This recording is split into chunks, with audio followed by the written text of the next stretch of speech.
guys on the back. 3, 4.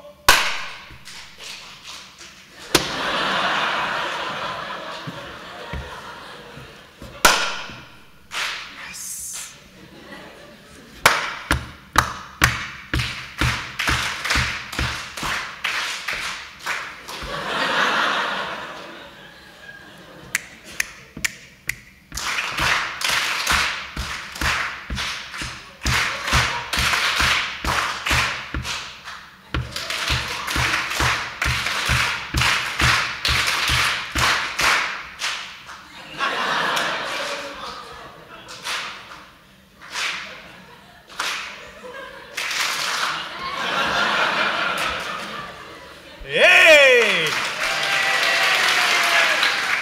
Hey! Hey! Ooh. Hey!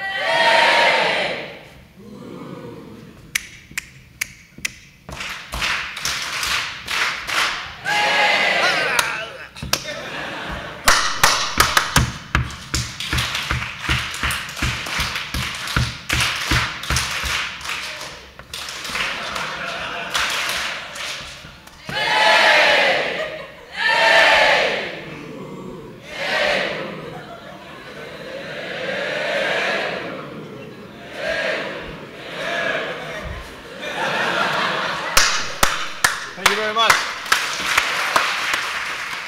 Hi, my name is Oded Pryor, and I want to tell you a little bit about my story and how I landed in this slightly bizarre career. As you could probably guess, I clap my hands for a living. But my story begins in my childhood, when I was a kid, when I was a very, very hyperactive kid in Israel. For my 13th birthdays, for reasons that I still don't fully understand, my parents decided that it will be a great idea to buy me a drum kit. That was a life-changing moment for me and for all of my family and for all of our neighbors as well. For the next 10 years, I played on that drum kit, and it was great on one hand. But on the other hand, something was missing. Something just wasn't there. I wasn't sure what. I thought maybe I should buy a new drum kit. Maybe I should change the skins or the sticks, or maybe even change my teacher. But none of that helped. I realized that I was playing a lot on the side of the drums, on the rim, on the stands, and all these parts that you're not supposed to play on.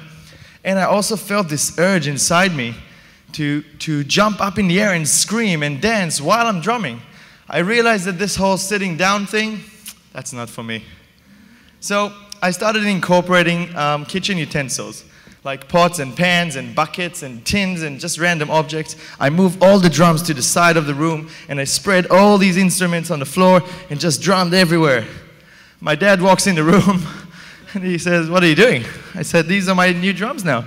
So he suggested, why not make it in a sort of way that I can drum above and jump and move around. And so we did. Since then, I've never looked back. It was a little bit later when I met a person who had a major impact on my life and on my career. His name is Navon, and he's the creative director of a rhythm group in Israel called Demente. Navon showed me that you can move away the drum kit completely and still be a drummer. He showed me how to produce sounds and music for my body and how to dance and drum at the same time. He was also a master of creative recycling. And he showed me that any piece, anything, no matter what is it, you can make a great sound out of it. Doesn't matter how useless it looks like. I joined Navon Group, and we toured Israel and Europe for the next 6 years, performing everywhere we could. I started teaching body percussion and creative recycling in schools for kids, and I was doing quite well. But just then, my girlfriend at the time, my wife today, suggested that we move to Australia. Now, that was a really hard decision for me because I worked so hard to get to where I was. It means I'll have to start all over again. But she did mention that there was a growing movement of awareness for recycling and sustainability here in Australia, and that the people here would love what I do. So I said, you know what? Let's give it a try. We packed our bags and our dog, and we hopped on a plane and landed in this beautiful country. When I arrived here on my first week, I discovered two great things. One, there were no other junk percussion groups here. That was a great sign. Two, there is this unbelievable, amazing thing called council cleanup. Now, for those of you who are not familiar with this term, let me clarify. Council cleanup in Australia means that every once in a while, you can take out everything you don't want in your house, put it on the street in front of your house, and the council will come pick it up after a few days. So you can imagine how I felt when I was walking in the street and realizing I'm surrounded by piles of junk. I was shocked. I asked some stranger in the street, what's going on? And he told me that's his council cleanup. And I asked, can I take this? He said, yeah. I thought I died and reached to heaven.